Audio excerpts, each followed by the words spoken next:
여기까지 내용 중에서 좀 궁금한 것이 있으면 채팅창에 좀 남겨두셔도 되고, 일단 채팅창에 있는 부분들을 제가 좀 부수적으로 설명이 안 된 부분들이 있으면 좀 먼저 좀 설명을 드리도록 그렇게 하겠습니다.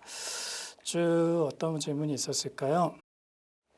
2급 자격증에서 1급 자격증은 어떤 과정을 거쳐야 하나요? 이건 짧게만 드릴게요.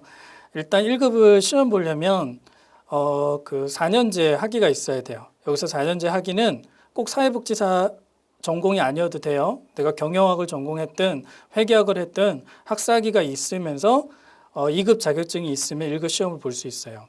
그래서 예를 들어서 내년에 1급 시험이 2월에 있거든요, 보통.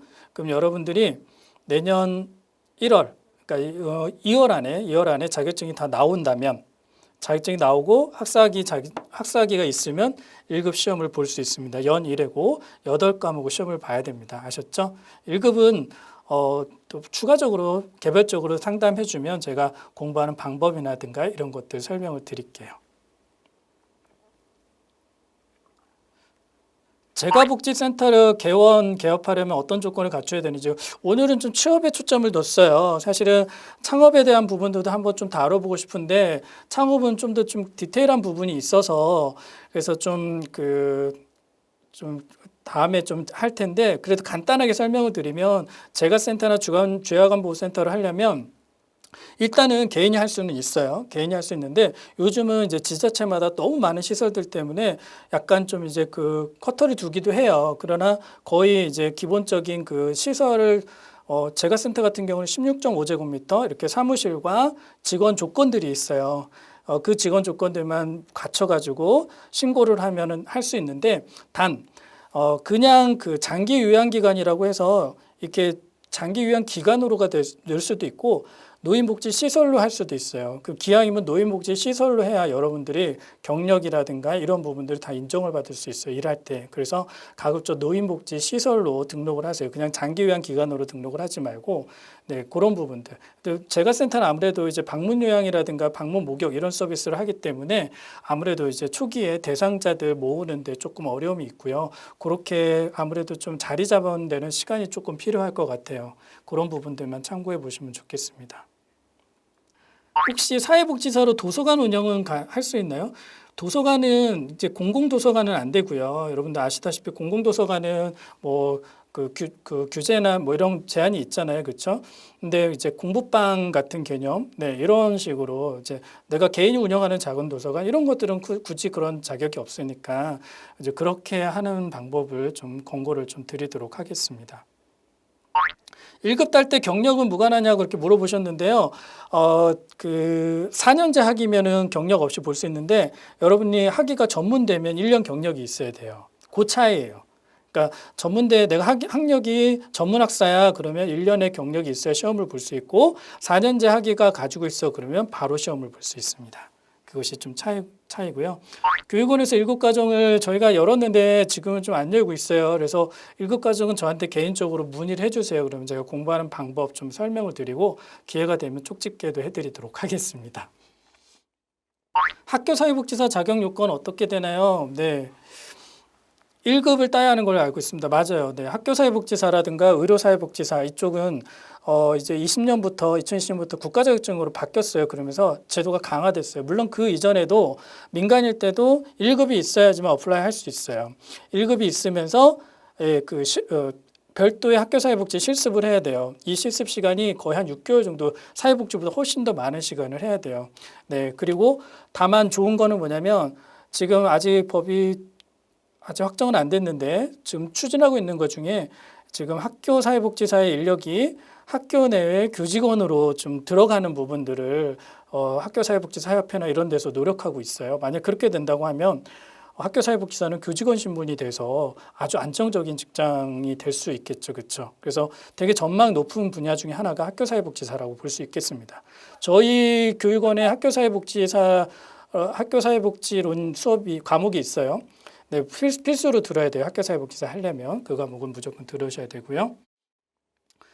또 다문화 가정이나 탈북자 돕는 분야 어떻게 어떻게 될까요? 아까 여성 쪽 그 다문화 가족 지원센터라든가 또 탈북자들을 위한 요즘 하나센터라고 있어요. 하나센터가 이것도 부천이나 뭐 지역에마다 좀 많이 있거든요. 이런 쪽은 아무래도 이제 사회복지사 자격증이라든가 또 이런 그 여성복지라든가 또 이런 세터민, 탈북자 이런 쪽에 좀 관심이 있으신 분들이라면 충분히 도전할 수 있는 그런 분야예요. 최근에도 아마 여기 경기 남부 쪽에 하나센터 직원 채용 공고가 저기 김포시청에 올라왔던 걸 제가 본 적이 있거든요. 네, 그래서 그렇게 채용을 하고 있습니다. 민간 자격증 이제 조금 마무리를 할게요. 이제 그 한 두세 개만 더 설명을 드리고 민간 자격증 얘기를 해주셨는데 민간 자격증이 정말로 도움이 되나요? 공부를 하고 있긴 한데 취업에 더 유리한가요? 아까 말씀드렸죠, 그렇죠?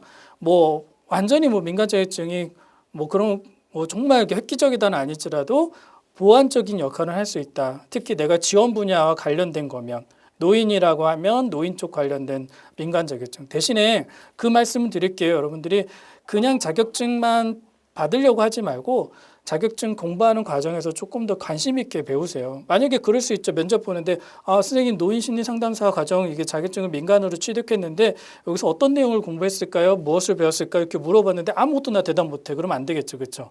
어르신들과 라포 형성에 대한 부분들 상담의 기법들을 제가 좀 배웠습니다. 아마 어르신들 노인복지기관에서 일하면 도움이 많이 될 것 같아요. 이런 식으로 할 수 있어야겠죠. 그런 말씀을 좀 드릴게요. 2월에 자격증이 나오고 4년제 학위가 있습니다. 네, 2월에 무조건 나와야 돼요. 그래야지만 그 1급 시험을 볼 수가 있어요. 나중에 왜냐하면 자격증이 안 나오면 안 되거든요. 그 합격 그 신청하는 기간이 있어요. 보통 3월인가 4월에 이제 그 미리 이제 그 신청을 하거든요. 시험을 보고 거기에 이제 최종 합격자들 신청 서류가 내는데 그때까지 자격증이 나와야 돼요. 무조건. 네. 알바몬 워크넷 등은 취업의 질이 좀 떨어지는 그렇지는 않아요. 근데 이런 데는 거의 개인 시설들이 주로 많이 공고를 해요. 주로 이제 요양원이라든가 이런 데들. 여기서 제가 말한 데는 주로 이제 사회복지 직종을 전문적으로 하는 데이기 때문에 전문적으로 하는 곳을 좀 활용하라고 말씀을 드린 겁니다. 사회복지사 자격증 몇 월에 나오나요? 신청해야 나오죠. 여러분들이 과정 다 끝나고서 신청해야 나오죠. 보통 신청 제출하면 보통 2주에서 많게는 3주 이렇게 걸려요. 네, 그래서 그 과정이 돼야 자격증이 나오는 겁니다.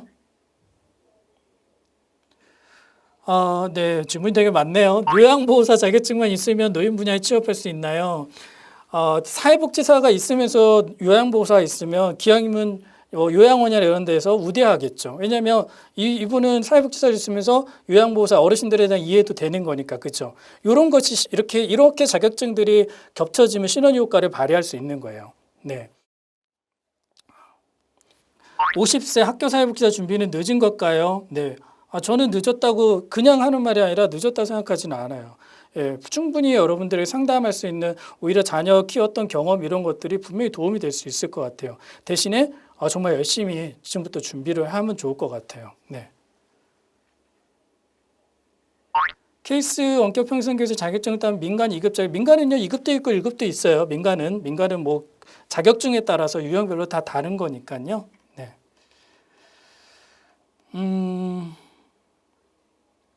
네. 창업에 대한 것도 또 물어보셨는데 어떻게 하고 창업 후에 어떻게 회원 모집이 되는지 네, 요건 창업은 한번 별도의 과정을 좀 준비를 해보도록 할게요. 네, 아니면 저한테 개인적으로 좀 물어봐 주시면 좋을 것 같고요. 네, 창업은 아무래도 그것만 말씀드릴게요.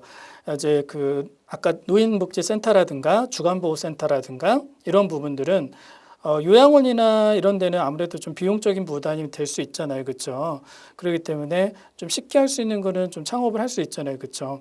그러기 위해서는 그 말씀을 드리고 싶어요. 내가 만약에 재가센터를 하고 싶다 그러면 실습을 내가 재가센터에서 해봤는지 안 했으면 잘 세팅되어 있는 재가센터에서 가서 좀 배워보기를 좀 권해드려요.